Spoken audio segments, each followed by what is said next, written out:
morning and welcome to Law Talk with Ethel Mitchell. Now for today's show, here's attorney Ethel Mitchell.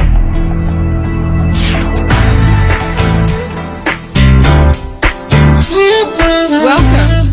I am attorney Ethel Mitchell and I welcome you to our discussion on the law. I firmly believe that we do better when we know better. First, I do want to announce that I will be a speaker this Thursday along with Judge Fern Sadler, an associate judge of the D.C. Superior Court, and Constance Gould Starks, the former Register of Wills for the District of Columbia, at the Alpha Kappa Alpha Sorority, 4411 14th Street Northwest, Thursday, April 10th at 6:30. It is free and open to the public, so please come. You may call my office at 202-772-1988. I will be talking about the necessity of having wills, trust, power of attorneys, and probate, so please call me. And please come to the event. It's part of their continuing series on taking care of your business. Now, I've been a lawyer for over 30 years, and I can tell you the law is such a powerful force in each of our lives. It impacts everything we do, and it's the one area of life where what you don't know can hurt you, and what you do know can empower you. My aim is to empower you. And so each week, I'm going to be bringing you professionals who work in the areas that we are discussing every day. Our theme for April is the law and churches. And today we're going to be exploring legal issues that confront churches with Reverend Dr. Michael Chambers. April 12th, next week, attorney Erika Cole, the church attorney, will discuss the matters that she covers in her church compliance conference, which is scheduled this year for September 25th of 2014. April 19th, attorney James Montgomery, a tax expert, will cover the requirements of the 501c3 application, when you need one and when you don't. And April 26th, attorney Antonio Orocho will talk about his experience as an attorney who specializes in forming nonprofits and charities and as former executive director of the National Hispanic Bar Association. We want you to be part of this conversation, so please call us. My executive producer, Stacy Worster, is standing by. You can call us at 1-800-450-7876. That's 1-800-450-7876. And you can tweet us at LawTalkEM.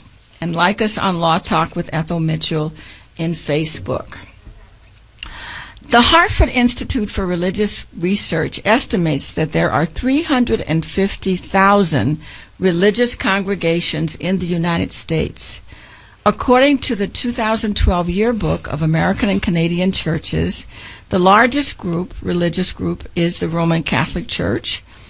The other large national congregations include the Southern Baptist Convention, the United Methodist Church, the Church of Jesus Christ of Latter-day Saints, known as the Mormon Church, the Church of God in Christ, a predominantly black Pentecostal denomination, the African American Episcopal Church, and others.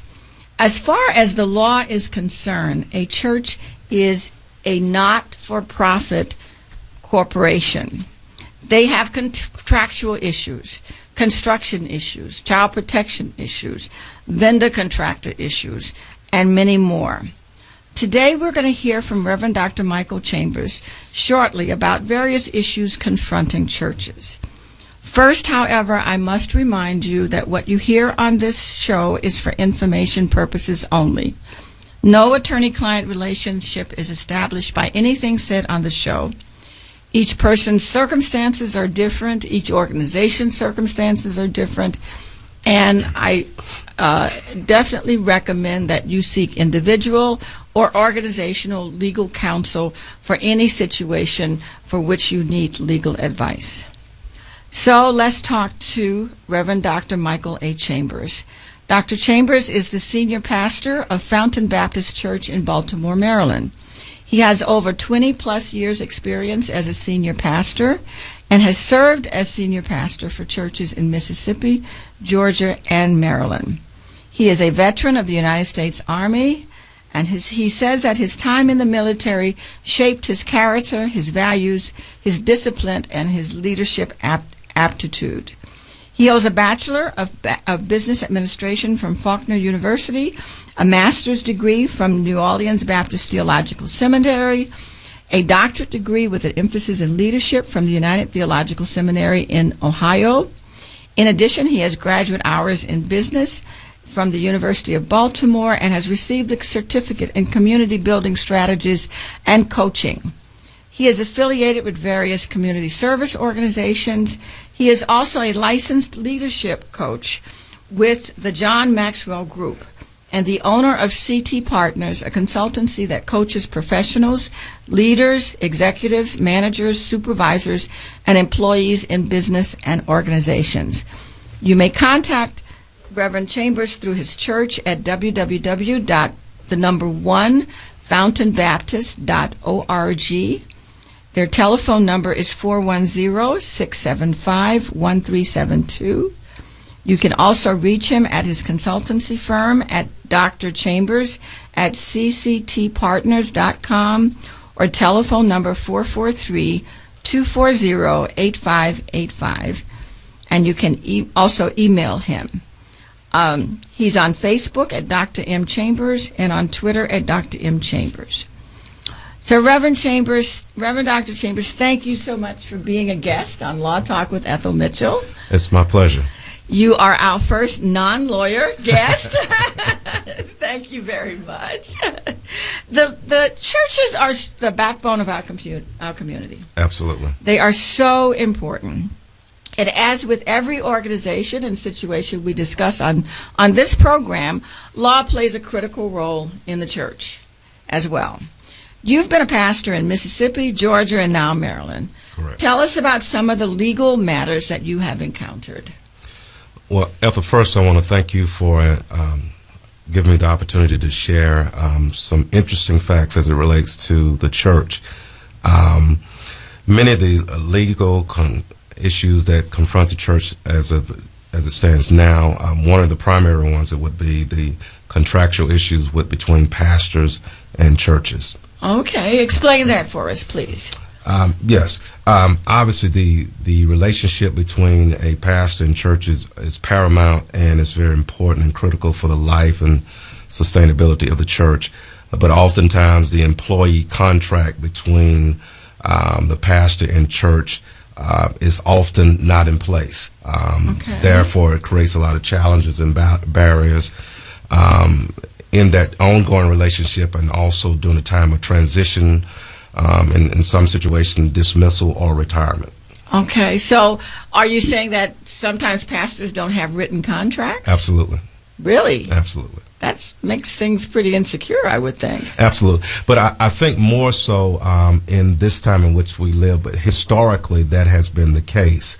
And when I say they actually don't have contracts in place, oftentimes it's something that's written, put down on paper, possibly notarized by members of the church, but not actually taken through a legal route. So lawyers aren't involved in it? Oftentimes they're not. They're not. Okay, Correct. So even when they have a contract, it's not a legal contract. Correct. In the sense that a lawyer drew it up. Correct. Okay, so that, how does that manifest? I mean, when a pastor gets ready to retire, is that covered usually? Well, often there are, more often than not, there are a lot of issues and challenges as that person begins to make the transition into retirement, because adequate items have not been considered and put in contract, and therefore it puts the church in jeopardy. It puts the pastor in jeopardy as well. Wow, and pastors work so hard in their churches. Oh, absolutely. They really do. Absolutely. I mean, that is a hard job. It really is. Absolutely.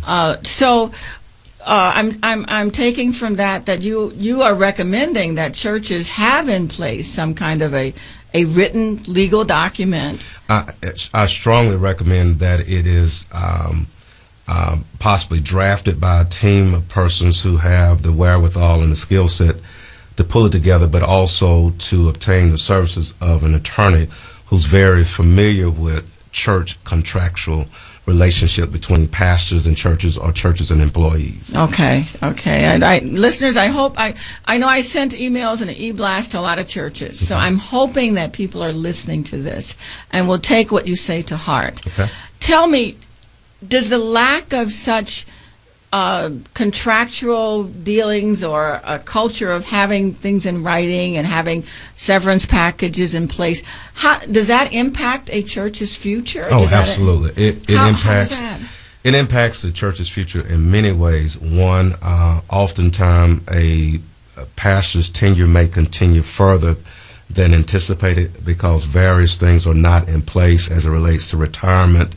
And other issues as it relates to the individual transitioning from that place of employment. Oh my! I represent several pastors, but only one have I seen where the church actually put in place a annuity to pay him and his wife. After his retirement, so that he was at least secure, and his wife would be secure, and the church made that happen. And I really would think that would be something that churches and pastors would like to have. Oh, it's absolutely critical for the future of the church. It actually jeopardizes both parties. It's not just one-sided. It jeopardizes the pastor as well as the church. Does that affect the ability of the church to attract pastors? Oh, most definitely, because if the church obviously is in a bind or a relationship that has not been solidified through legal means, it creates a barrier or a challenge for the church pursuing the best candidate that God has in store for them, in light of the fact that they have some issues with the former pastors, and it creates a problem for incoming pastors who may want to serve that particular church. And it also restricts the field of potential candidates that would best serve that church in light of the fact of the history that the church has with a former predecessor or vice versa. So even internally within the church, people know, even if it hasn't, not necessarily in the church, but in the organization, it's kind of known what churches are easy to get along with and what churches are not. Yeah, I mean, definitely. That'd be fair to say. It is, I mean, within this, especially now within the media age in which we live, social media, it's very easy to ascertain the information from colleagues, persons that you've gone to seminary with, persons that you're connected with around the country, to get information related to the history of the church. And oftentimes pastors are going to look at the tenure, how long the church has had a pastor in place, if there was any issues, challenges, or divisions, if you will. And oftentimes that will restrict the field, especially for those persons who have experience and are academically credentialed. Okay. Yeah, because it takes money and time to get those academic credentials. It really does. We were talking before the show about the fact that their ministers are leaving the field. And financial concerns are part of that. Would that be a fair statement? Absolutely. It is becoming more of an option or an opportunity for those who begin to project their long-term future as to how it's going to have an impact on, more specifically, them individually and their families. Obviously, if pastors have children, family, and responsibilities, just like anyone else, if they're looking at the possibility of sending their children to school or to college, and you've got to consider all those factors. And if there is no security there, obviously, pastors have to do what they need to do in order to support their family. Take care of their families. That's what the Bible speaks to. Yeah. I know of a couple in Texas where that was a real issue when they got ready to send and they were both pastors and had been all their lives, but they had a hard time sending their children to college. And the church, and it was a major, denomination, a major predominantly white denomination, had not made arrangements for them. So this is a real problem. Listeners, I hope you will call us at 1-800-450-7876 or tweet us to join the conversation. Let's continue with other contractual issues or legal issues that you see churches having to face. Sure. What about construction? What about... absolutely. That's another big challenge or problem, because oftentimes the churches don't have the necessary skill set in order to deal with construction companies. and more times than not, the churches are trying to project manage their construction opportunities before them, and not realizing that they need to hire a professional project manager that is not connected to the construction crew. Okay, so you say you need a project manager that's not connected to the construction crew, and I believe you told me when we were talking that you need a contractor who knows how to build churches. Oh, absolutely. Oftentimes what has happened, most especially within the African American context, persons who do not actually specialize in churches are taking advantage of churches and share with them that they have the ability when in fact they do not. It takes a special mindset and experience on the know-how to build a church, because space has to be considered, the future has to be considered, and oftentimes it's better for churches because of financial issues to phase in as it relates to construction. Okay, so if you are building a whole campus where you have the church and the school and the daycare and all like that, Correct. Is that an issue? Have you seen that be an issue? I have seen it being an issue. Either the possibility of the property, the soil has not been tested and bought the wrong, plot of land or place where something that needs to be re-examined, and the churches get left holding the bag because they have not brought in persons like civil engineers, persons who have a love for God, understands church, but at the same time can be an advocate for the church for those construction companies that attempt to bid for the job. And know what they're doing. Exactly. And know what they're doing. That is huge. That is really huge. What other are there vendor problems that churches run into as well? Absolutely. There are many vendor problems as it relates to, more specifically, for example, for equipment issues, sound system, computers, all the things that necessary for a church to function properly as it relates to a worship environment or a teaching environment. And oftentimes when churches have gone through construction, have spent an enormous amount of money, they will opt to lease equipment, and many times it can get them in a lot of trouble or issues with this lease with the option to buy, not understanding all the legal language in and around it, and many of these entities are aware of that, and I do, from my vantage point, think that they take advantage of many of the churches. Really? Wow. So listeners, please listen up to that, because I've seen some churches have some huge audio-visual equipment plants. I mean, they are massive, and they must be very expensive. Oh, absolutely. In many ways, the minimum dollar amount to just a minimum dollar amount as it relates to sound equipment in itself can be anywhere from $100,000 plus. Oh my God, that's a lot of money. Let's talk a little bit then about people donating money to churches then, because you shared an experience when I came to your church about someone who told you on their deathbed that they wanted to give something to the church. Sure. Tell us a little bit about that. Obviously, that's an experience I shall never forget. Our church at that time, I was pastoring in another state, and this particular individual, who was a very strong, loyal, committed member of the church,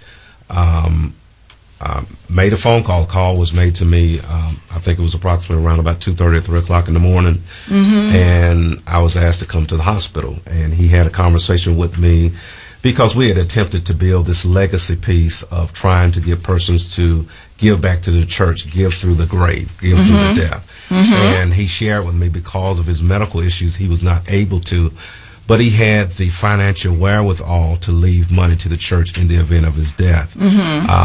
So arriving at the hospital, he shared with me that he wanted to leave the church approximately, I think it was anywhere from $50,000 to $75,000. And I shared that with relatives, and he asked them to leave out of the room so that he can have a conversation between himself and his pastor. So I shared the information with the relatives, and he confirmed it. After we had the conversation, and it was assured to me, shared with me, that this would happen in the event of his death. And lo and behold, he died probably within a matter of 3 to 4 days, and none of this came to fruition because of the fact that it was not written. It was not written. Exactly. So, ladies and gentlemen, pastors, this is where I can help at least, because I do a lot of wills, a lot of trusts that include benefits to churches, schools, nonprofits, and a lot of people don't realize that they can give even when they don't know exactly how much they're going to give. Exactly. You can give a percentage. You can give, like I'm finishing a probate now where I wrote a will, and the lady gave half of her, she gave a lot of gifts to friends and family, and then she gave half of her remaining estate, whatever it was, to certain friends, because she didn't have any children, and she gave the other half to Howard University, and so others may eat. And she had no idea how much it would be, and she gave a gift to her church, too. Right. Come to find out, it's like $75,000 is going to Howard. Because I tell people here, if you own a house in the D.C., Maryland area, that you're going to have $150,000 at least. Absolutely. Okay? So you can put that in your will, that your church is to get either X amount or a percentage of whatever you have. And it can tremendously benefit our institutions and the church and the community. So that's something that at least I can help with, at least. So if anybody's out there wanting to do something like that, or if churches like me to come and speak about it, I'm actually going to be talking at Coppin State May 1st. Oh, wonderful. About that, about the potential and the opportunities for giving for that university, and I'll be glad to come and talk to others. We are speaking with Reverend Dr. Michael Chambers. He's with the First Fountain Baptist Church in Maryland. You can reach him at 410-675-1372. You can also contact him for coaching at ctpartners.com. His phone number there is 443-240-8585. And, of course, you can reach me, Ethel Mitchell, at 202-772-1988. As always, the time goes so quickly.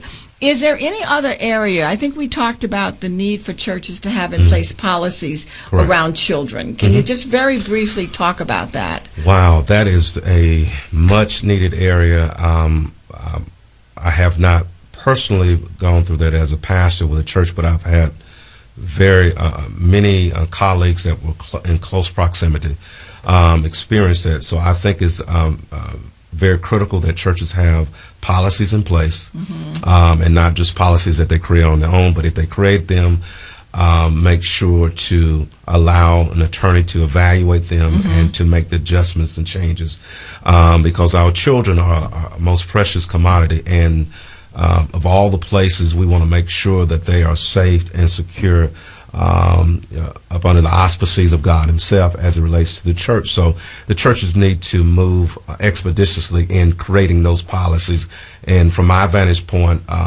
possibly bring a halt to any type of youth activities until those pieces are in place, so that you can actually do background checks for the youth workers and to ensure the protection of the child, the church, and the parents. And the workers. Exactly. I would think, because if you have a written policy in place, it also protects whoever is working in the daycare center or who's working in the school to be protected from false accusations, as well as protecting the children who are there under being taught about God and about good and about values and so forth like that. Listeners, I hope that you have learned a lot. I thank you, Reverend Chambers, because you have really opened up an area that we need to talk about. We need to, the law is such a huge, powerful force that can help us in doing whatever we're trying to do. And certainly when it comes to protecting and making our churches strong, it is critically important that we do that. We thank you very much for coming.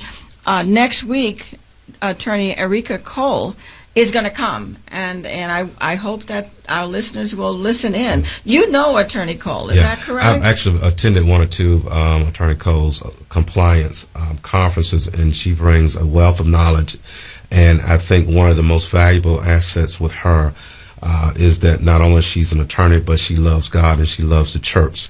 So she comes from a place of passion and purpose. Well, I'm looking forward to having her next week. If there are any churches who are interested in her compliance conference, please listen in next week because she's going to be here. She's going to talk about the kinds of things that she covers, which I understand are great.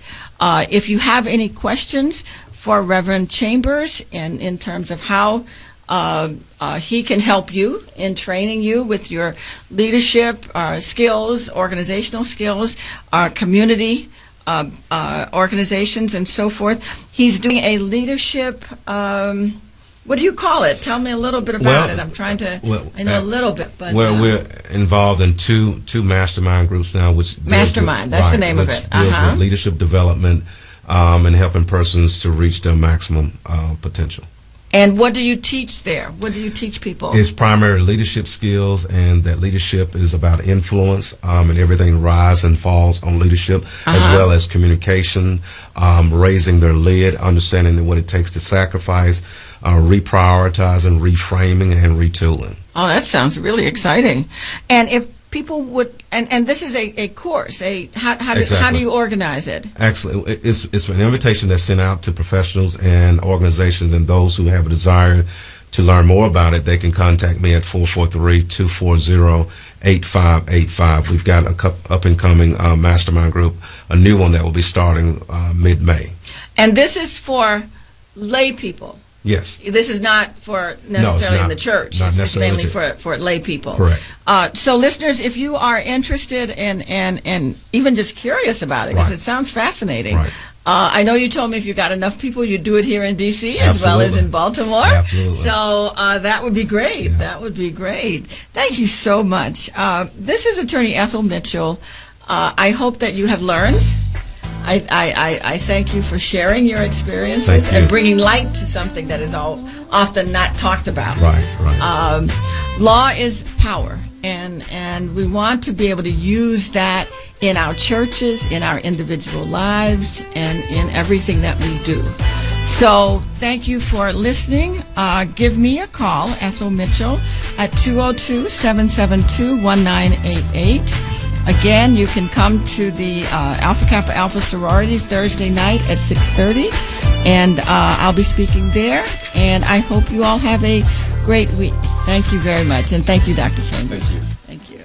You've been listening to Law Talk with Ethel Mitchell. Be sure to tune in next Saturday at 11:30 a.m. for another informative broadcast. Elevate your mind. Elevate your spirit at Elevate.com. Discover keys to improve your finances, health and fitness tips, and daily articles to uplift your spirits throughout your day. Build yourself for better living. Enter into serenity. Experience growth. It is all here at Elevate.com. Visit www.elev8.com today. Elevate.com, empowering you. Do you have student loans? Are you worried about making your payments? Don't worry, we can help you. If you're behind, if you're late, or even if you are in default on your student loans, we can help consolidate your student loans into one affordable monthly payment and cut your payments right away. We provide student loan relief, getting you relief from your student loans fast, no matter how much you owe or how far behind you are on payments. Call our established student aid toll-free assistance line right now at 800-967-7516. We can fix your student loan problems guaranteed. And this is a government program, so there is no credit check. You may even qualify for the government's income-based program, which means you could pay as little as $5 per month. Call 800-967-7516 now. We've helped thousands of people just like you fix their student loans. Our specialists are waiting for your call. Call 800-967-7516. That's 800-967-7516. Again, 800-967-7516. When I have an asthma attack, I feel scared. It's kind of like an elephant is on my chest. I feel like I'm choking. Sometimes my parents have to take me to the hospital. You know how to react to their asthma attacks. Here's how to prevent them. Call 1-866-NO-ATTACKS. Visit www.noattacks.org or call your doctor, because even one attack is one too many. I feel like a fish with no water. Brought to you by the EPA and the Ad Council. Whether it's a serious fall, fire danger, or other type of home emergency, Life Alert is there for you. The company, with its slogan, "Help, I've fallen and I can't get up," protects its members. Here are some of them. When you have a heart attack like I did and there's no one there, Life Alert was there for me. Having a secure feeling through Life Alert is ideal. My independence is possible because of it. Now, Life Alert can also protect you in a fire emergency with a system that automatically notifies our monitoring center. Thanks to Life Alert, you can live alone without ever being alone. With Life Alert protection, elderly people can avoid or delay going into a nursing facility. For a free brochure about Life Alert service, call now. 1-800-404-2454. That's 1-800-404-2454. Call Life Alert now for your free brochure at 1-800-404-2454. Hi, my name is Stanley, and I've been arrested for stealing shoes. I didn't really steal them, but I've been sent to Camp Green Lake anyway. The worst punishment a kid could get. And at Camp Green Lake, we dig holes. Lots of holes. I've only been here a short time, but I think the camp director is up to something. I'm Stanley Yelnats, and I'm covering more than dirt at Camp Green Lake. Explore new worlds. Read my story in the novel Holes by Lewis Sacker. For other great book ideas, visit your local library or log on to literacy.gov. Brought to you by the Library of Congress and the Ad Council. What are you going to do with your old car? You can try selling it. You could junk it. Or you can donate it to Heritage for the Blind. Your car will be towed away for free and your donation is tax deductible. Just call 1-800-943-1356. Heritage for the Blind accepts cars, vans, trucks, and boats. It doesn't matter if your vehicle runs or not. It'll be towed away for free, and you'll be supporting those that need help. Heritage for the Blind is a nonprofit organization that helps the visually impaired live fuller lives. Call right now to donate your car, and as a special thank you for calling, you'll receive a free 3-day vacation voucher to many exciting locations. Call Heritage for the Blind right now. Call 1-800-943-1356. Donating is easy, and your vehicle is towed away for free. Plus, you'll get a free vacation voucher. Call now. 1-800-943-1356. That's 1-800-943-1356. News1.com is breaking news for Black America. News1.com tells the stories we care about. Our community, our concerns, our world. Uncensored, unapologetic. News One is news from our perspective. One people, one voice. News1.com.